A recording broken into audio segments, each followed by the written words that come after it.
नमस्कार। प्रांजल ज्ञान गंगा में आप सभी का स्वागत है। हम संक्षिप्त महाभारत का पाठ कर रहे हैं, जिसमें कि आदि पर्व चल रहा है और आदि पर्व के अंतर्गत ही ये सारी कथाएं आ रही हैं। अब कल हमने पांडवों का विवाह पढ़ा था। आज हम पांडवों को राज्य देने के संबंध में कौरवों का विचार और निर्णय की कथा को पढ़ेंगे। तो चलिए, कौरवों का क्या विचार है और क्या निर्णय है, इस कथा को आप और हम जानेंगे। वैशंपायन जी कहते हैं, जन्मेजय, सभी राजाओं को अपने गुप्तचरों से शीघ्र ही मालूम हो गया कि द्रौपदी का विवाह पांडवों के साथ हुआ है। लक्ष्य भेद करने वाले और कोई नहीं, स्वयं वीरवर अर्जुन थे। उनका साथी, जिसने शल्य को पटक दिया था और पेड़ उखाड़ उखाड़ कर बड़े बड़े राजाओं के छक्के छुड़ा दिए थे, वह भीमसेन था। इस समाचार से सभी को बड़ा आश्चर्य हुआ। उन्होंने पांडवों के बच जाने से प्रसन्नता प्रकट की और कौरवों के दुर्व्यवहार से खिन्न होकर उन्हें धिक्कारा। दुर्योधन को यह समाचार सुनकर बड़ा दुख हुआ। वह अपने साथी अश्वत्थामा, शकुनी, कर्ण आदि के साथ द्रुपद की राजधानी से हस्तिनापुर के लिए लौट पड़ा। दुशासन ने दुर्योधन से धीमे स्वर से कहा, भाई जी, अब मैं ऐसा समझ रहा हूँ कि भाग्य ही बलवान है, प्रयत्न से कुछ नहीं होता, तभी तो पांडव अब तक जी रहे हैं। उस समय सभी कौरव दीन और निराश हो रहे थे। उनके हस्तिनापुर पहुंचने पर वहां का सब समाचार सुनकर विदुर जी को बड़ी प्रसन्नता हुई। वे उसी समय धृतराष्ट्र के पास जाकर बोले, महाराज, धन्य है कुरुवंशियों की अभिवृद्धि हो। धृतराष्ट्र भी प्रसन्न होकर कहने लगे कि बड़े आनंद की बात है, बड़े आनंद की बात है। धृतराष्ट्र ने ऐसा समझ लिया था कि द्रौपदी मेरे पुत्र दुर्योधन को मिल गई, इसलिए उन्होंने तरह तरह के गहने भेजने की आज्ञा देते हुए कहा कि वरवधू को मेरे पास ले आओ। विदुर ने बतलाया कि द्रौपदी का विवाह पांडवों के साथ हुआ है और वे बड़े आनंद से द्रुपद की राजधानी में निवास कर रहे हैं। धृतराष्ट्र ने कहा, विदुर, पांडवों को तो मैं अपने पुत्रों से भी बढ़कर प्यार करता हूँ। उनके जीवन से, विवाह से और द्रुपद जैसा संबंधी प्राप्त होने से मैं और भी प्रसन्न हुआ हूँ। द्रुपद के आश्रय से वे बहुत ही शीघ्र अपनी उन्नति कर लेंगे। विदुर ने कहा, मैं चाहता हूँ कि जन्म भर आपकी बुद्धि ऐसी ही बनी रहे। जब विदुर वहां से चले गए, तब दुर्योधन और कर्ण ने धृतराष्ट्र के पास आकर कहा कि महाराज, विदुर के सामने हम लोग आपसे कुछ भी नहीं कह सकते। आप उनके सामने शत्रुओं की भर्ती को अपनी भर्ती मानकर हर्ष प्रकट करते हैं। हमें तो रात दिन शत्रुओं के बल के नाश की धुन में लगे रहना चाहिए। हमें तो अभी से कोई ऐसा उपाय करना चाहिए जिससे वे आगे चलकर हमारी राज्य संपत्ति को हत्या ना सकें। धृतराष्ट्र बोले, बेटा, यही तो मैं भी कहता हूँ, परंतु विदुर के सामने वाणी से तो क्या, चेहरे से भी मेरा यह भाव प्रकट नहीं होना चाहिए, कहीं वह मेरे भाव को भांप ना ले। इसलिए मैं उसके सामने पांडवों के गुणों का बखान करता हूँ। तुम दोनों इस समय जो करना उचित समझते हो वह बतलाओ। दुर्योधन ने कहा, पिताजी, मेरा तो ऐसा विचार है कि कुछ विश्वासी गुप्तचर एवं चतुर ब्राह्मणों को भेजकर कुंती और माद्री के पुत्रों में मनमुटाव उत्पन्न करा दिया जाए, अथवा राजा द्रुपद उनके पुत्र और मंत्रियों को लोभ के फंदे में फंसाकर वश में कर लेना चाहिए कि उनके द्वारा उनको वहां से निकलवा देना चाहिए। यह उपाय भी कर सकते हैं कि द्रौपदी उन्हें छोड़ दे। यदि किसी तरह धोखा देकर भीमसेन को मारा जा सके, तब तो सारा काम ही बन जाए। भीमसेन के बिना अर्जुन तो हमारे कर्ण का चौथाई भी नहीं है। यदि ये उपाय आपको न जचे तो कर्ण को उनके पास भेज दीजिए। जब वे लोग कर्ण के साथ यहाँ आ जाएंगे तो फिर पहले की तरह कोई ना कोई उपाय किया जाएगा और इस बार वे नहीं बच सकेंगे। द्रुपद का पूरा विश्वास और सहानुभूति प्राप्त करने के पहले ही उन्हें मार डालना चाहिए। मेरी तो यही सलाह है। कर्ण, इस संबंध में तुम्हारी क्या राय है? कर्ण ने कहा, दुर्योधन, मैं तो तुम्हारी राय पसंद नहीं करता। तुम्हारे बतलाए हुए उपायों से पांडवों का वश में होना संभव नहीं दिखता। वे आपस में इतना प्रेम करते हैं कि मनमुटाव का कोई ढंग ही नहीं दिखता। सबको प्रेम एक ही स्त्री में है और वह विवाह के द्वारा प्राप्त है। इससे उनकी घनिष्ठता और भी सिद्ध होती है। राजा द्रुपद भी एक श्रेष्ठ पुरुष है। वह धन का लोभी नहीं है। तुम सारा राज्य देकर भी उसे पांडवों के विपक्ष में नहीं कर सकते। जब तक श्री कृष्ण यादवों की सेना लेकर पांडवों को राज्य दिलवाने के लिए राजा द्रुपद के यहाँ नहीं पहुँचते, तभी तक तुम अपना पराक्रम प्रकट कर लो। बात यह है कि श्री कृष्ण पांडवों के लिए अपनी अपार संपत्ति, सारे भोग और राज्य का भी त्याग करने में नहीं हिचकेंगे। इसलिए मेरी सम्मति तो यह है कि हम एक बहुत बड़ी सेना लेकर अभी चढ़ाई कर दें और द्रुपद को हराकर पांडवों को पराक्रम से ही मार डालें, क्योंकि पांडव साम, दान और भेद नीति से वश में नहीं किए जा सकते। उन वीरों का तो केवल वीरता से ही मार डालना चाहिए। धृतराष्ट्र ने कहा, बेटा कर्ण, तुम शास्त्र कुशल तो हो ही, नीति कुशल भी हो।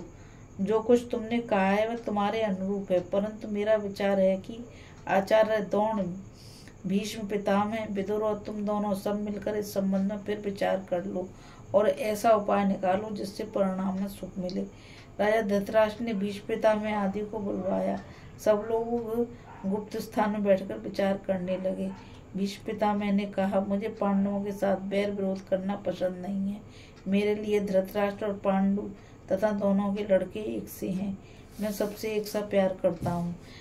जैसे मेरा धर्म है पांडवों की रक्षा करना, वैसे ही तुम लोगों का भी है। मैं पांडवों से झगड़ा करने का समर्थन नहीं कर सकता। तुम उनके साथ मेल मिलाप का बर्ताव करो और उनका आधा राज्य दे दो। जैसे तुम इस राज्य को अपने बाप दादों का समझते हो, वैसे ही यह उनके बाप दादों का भी तो है। दुर्योधन, यदि यह राज्य पांडवों को नहीं मिलेगा तो तुम या भरतवंश का कोई भी पुरुष अपने को उस राज्य का स्वत्वाधिकारी कैसे कह सकेगा। तुम जो भी अभी राजा बन बैठे हो, यह धर्म के विपरीत है। तुमसे भी पहले वे राज्य के अधिकारी हैं। तुम्हें हंसी खुशी से उनका राज्य लौटा देना चाहिए। इसी में तुम्हारा और सब लोगों का भला है, अन्यथा नहीं तो तुम अपने सिर पर कलंक का टीका क्यों लगा रहे हो। जब से मैंने सुना है कि कुंती और पांचों पांडव भस्म हो गए, तब से मेरी आंखों के सामने अंधेरा छा गया था।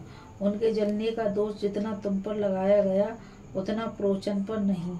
अब पांडवों के जीवित रहने और मिलने से तुम्हारी अपकीर्ति मिटाई जा सकती है। पांडवों के जीवित रहते समय इंद्र भी उन्हें उनके राज्य से वंचित नहीं कर सकते। वे बुद्धिमान और धर्मात्मा हैं, आपस में मेल जोल भी रखते हैं। उन्हें तुमने अब तक जो राज्य से दूर रखने का प्रयत्न किया है वह अधर्म है। धृतराष्ट्र, मैं तुम्हें स्पष्ट रूप से अपनी सम्मति बतलाए देता हूँ। यदि तुम्हें धर्म से रत्ती भर भी प्रेम है, तुम मेरा प्रिय और अपने कल्याण करना चाहते हो, तो शीघ्र से शीघ्र पांडवों का आधा राज्य उन्हें लौटा दो। द्रोणाचार्य ने कहा, धृतराष्ट्र, मित्रों का यही धर्म है कि जब उनसे कोई सलाह पूछी जाए तो वे धर्म, अर्थ और यश की वृद्धि करने वाले सम्मति दें। मैं महात्मा भीष्म की सम्मति पसंद करता हूँ। सनातन धर्म के अनुसार मैं यही ठीक समझता हूँ कि पांडवों को आधा राज्य दे दिया जाए। आप किसी प्रियवादी पुरुष को द्रुपद की राजधानी में भेजिए। वे पांडवों और नववधु द्रौपदी के लिए अनेकों प्रकार के रत्न और सामग्री लेकर जाएं और द्रुपद से कहें कि महाराज द्रुपद, आपके पवित्र वंश से संबंध होने से समस्त कुरुवंश को राजा धृतराष्ट्र और दुर्योधन को बड़ी प्रसन्नता हुई है। इसे वे अपने कुल और गौरव की वृद्धि मानते हैं। इसके बाद वह कुंती और पांडवों को आश्वासन दे समझावे बुझावे। जब उन लोगों के चित्त में उनके प्रति विश्वास का उदय हो जाए और वे शांत हो जाएं, तब उनके सामने यहाँ आने का प्रस्ताव उपस्थित करें। द्रुपद की ओर से शुभकृति मिल जाने पर दुशासन और विकर्ण सेना एवं सामंतों सहित जाकर सम्मान के साथ द्रौपदी और पांडवों को ले आवें। उन्हें उनका पैतृक राज्य दे दिया जाए। उनका आदर करने से सारी प्रजा आप पर प्रसन्न होगी, क्योंकि सब लोग ऐसा ही चाहते हैं। इस प्रकार मैं स्पष्ट रूप से महात्मा भीष्म की सम्मति का अनुमोदन करता हूँ और आपके हित की सलाह देता हूँ। इसी में आपके वंश की भलाई है। भीष्म पितामह और द्रोणाचार्य की बात सुनकर कर्ण जल भुन रहा था। उसने कहा कि महाराज, पितामह भीष्म और आचार्य द्रोण आपके द्वारा सब प्रकार से सम्मानित और सत्कृत हैं। आप प्राय इनसे अपने हित की सलाह लेते ही रहिए। यदि विधाता ने आपके भाग्य में राज लिखा है तो सारे संसार के शत्रु हो जाने पर भी वे आपके हाथ से नहीं छिन सकता। यदि कोई अपने हृदय के भाव को छुपाकर बुरे इरादे से अमंगल को मंगल बतावे तो समझदार पुरुष को उसका कहाँ मानना चाहिए। आप स्वयं बुद्धिमान हैं। मंत्रियों की सलाह अच्छी है या बुरी, इसका निर्णय आप स्वयं कीजिए, क्योंकि आप अपना हित और अहित तो भली भांति समझते ही हैं। द्रोणाचार्य ने कहा, अरे कर्ण, मैं तेरी दुष्टता समझ रहा हूँ। तेरा हृदय दुर्भाव से परिपूर्ण है। तू पांडवों का अनिष्ट करने के लिए हमारी सलाह को अनिष्टकारी बतला रहा है। मैंने अपनी समझदारी से कुरुवंश की रक्षा और हित की बात कही है। यदि हमारी सलाह से कुरुवंश का अहित दिख पड़ता है तो तुझे जिससे हित दिखे वही कह। मैं कह देता हूँ कि हमारी सलाह न मानने से शीघ्र ही कुरुवंश का विनाश हो जाएगा। विदुर ने कहा, महाराज, हितैषी बंधु बांधवों का यह कर्तव्य है कि वे निसंकोच आपके हित की बात कह दें, परंतु आप किसी की बात सुनना भी तो नहीं चाहते, इसी से इनकी बात को हृदय में स्थान नहीं देते। पितामह भीष्म और आचार्य द्रोण ने बहुत ही प्रिय और हितकर बात कही है, परंतु आपने अभी उन्हें कहाँ स्वीकार किया। मैंने खूब सोच विचार कर देख लिया है कि भीष्म और द्रोण से बढ़कर आपका कोई मित्र नहीं है। ये दोनों महापुरुष अवस्था, बुद्धि और शास्त्र ज्ञान आदि सभी बातों में सबसे बड़े चढ़े हैं। इनके हृदय में आपके और पांडु के पुत्रों के प्रति सम्मान स्नेह भाव है।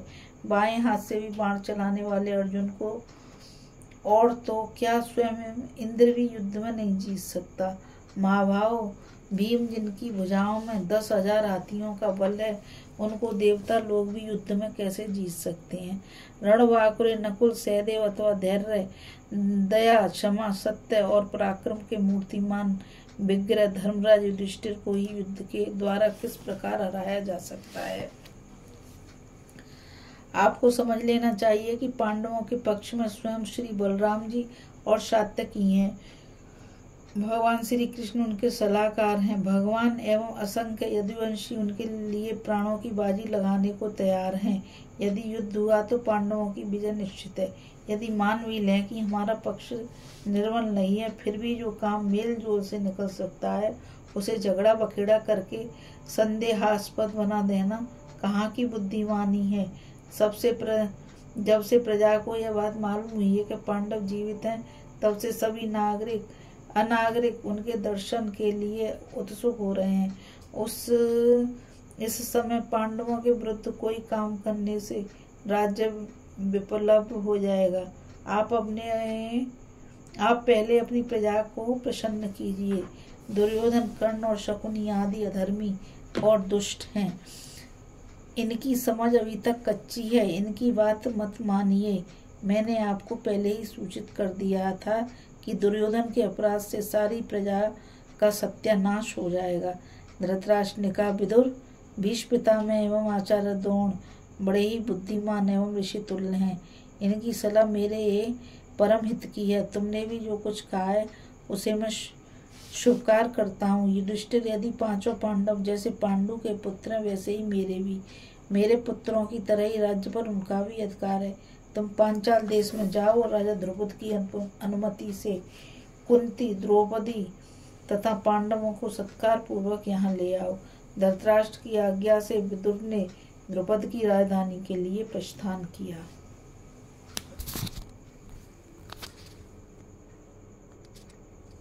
अभी आप पांडवों को राज्य देने के संबंध में कौरवों का विचार और निर्णय की कथा को सुन रहे थे, और कल विदुर का पांडवों को हस्तिनापुर लाना और इंद्रप्रस्थ में उनके राज्य की स्थापना की कथा है, जिसको कि हम कल सुनेंगे। आज इस कथा में बस इतना ही। मुझ गीता रावत को आज्ञा दीजिए और मैं आप सभी से यही कहना चाहूँगी कि आप इस कथा को ज़्यादा से ज़्यादा लाइक करिए, शेयर करिए और सब्सक्राइब करिए ताकि यह कथा अधिक से अधिक लोगों तक पहुंच सके, क्योंकि यह एक साधारण कथा नहीं है, एक महान यज्ञ है जिसका कि नाम महाभारत है और उसमें हम और आप सब लोग हिस्सा ले रहे हैं या भाग ले रहे हैं और हम सब पर प्रभु की कृपा है, इसीलिए हम इस महान ग्रंथ को पढ़ तथा सुन पा रहे हैं। और यदि हम इसको अधिक से अधिक लोगों तक पहुंचाएंगे तो और भी ज़्यादा हम अच्छा काम करेंगे। तो आज के लिए बस इतना ही। राधे राधे, नमस्कार, जय श्री कृष्णा।